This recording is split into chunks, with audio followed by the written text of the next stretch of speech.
We know that's a start. The Pope's death, the earliest it could start, Lester, would. All right, Tom Yama starting us off. Thanks. Ann Thompson is also at the Vatican tonight. Cardinal, who is center stage this week. There sure is, Lester. Cardinal Kevin Farrell is the man Pope Francis handpicked to be the Carmelengo. That is the man who runs the Vatican in this time between popes. Tomorrow he will lead the procession, moving Francis' body to St. Peter's Basilica. This comes after he had to make the formal determination of Pope Francis' death and seal the papal apartments. Farrell was born in Dublin, Ireland. He spent most of his career in the U.S., in Washington and Dallas. Then he was called to Rome by Pope Francis to lead the Department of the Laity.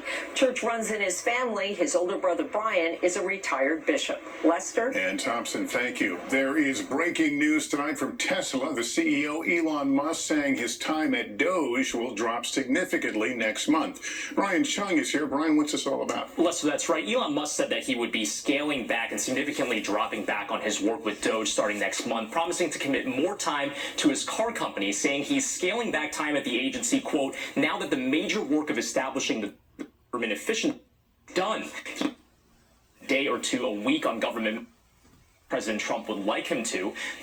As Tesla tonight reported a 71% drop in net income from last year. Tesla said trade policy adversely impacts costs for the company and said changing political sentiment could have a meaningful impact on customer demand for its vehicles. Tesla stock, Lester, down over 40% year to date. Okay, Brian, thank you. We turn now to our exclusive new reporting about Defense Secretary Pete Hgseth.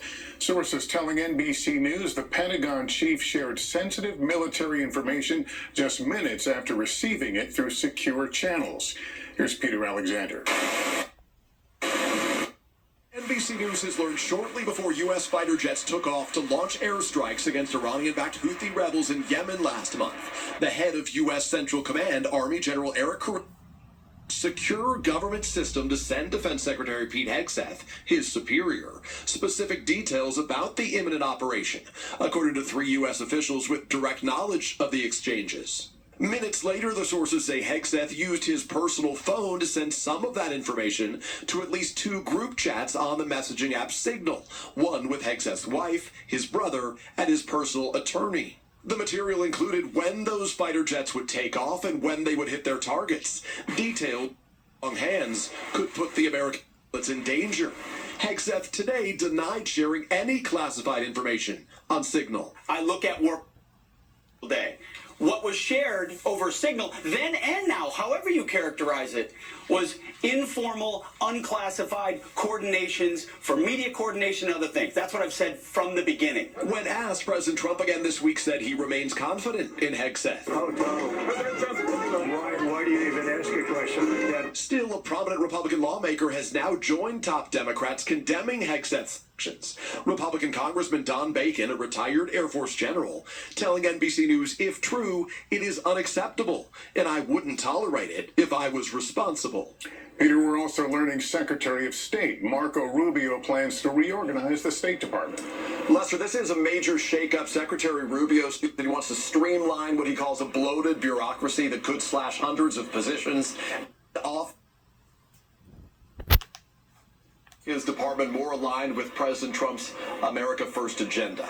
Lester? Peter Alexander at the White House, thank you.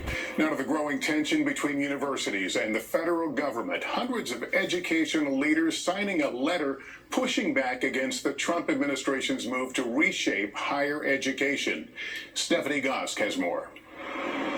Tonight, a united front, from small colleges to massive state universities to the Ivy League. I'm happy that they're finally speaking out. More than 200 educational institutions signing a statement protesting the Trump administration's efforts to reshape higher education in the U.S., including Fordham University. Pushing back against this governmental overreach, I think, is a really great step for universities. This notion that we are bastions of liberal progressivism intent on tearing apart the fabric of American society is a false narrative.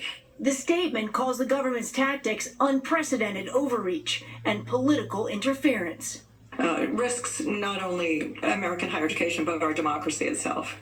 Administration officials say the goal is to root out anti-Semitism on campus, but the demands have been greater in scope, targeting DEI programs and curricula.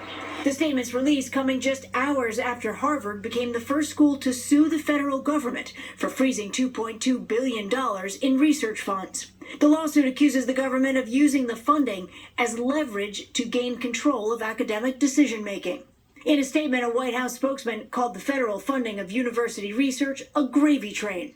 The president has made it quite clear that it's Harvard who has put themselves in the position to lose their own funding. Dr. David Walt's research into early ALS detection was abruptly stopped. The work that we're doing is not political in nature. It's really simply to benefit humankind.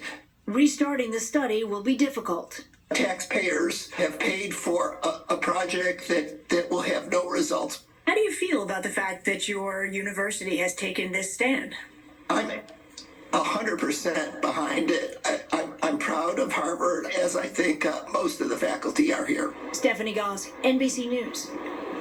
Karen Reed was back in court today for a second murder trial in a case that has gripped the country.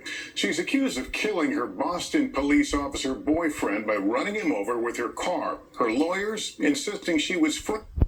Here's Laura Jarrett. There was no collision.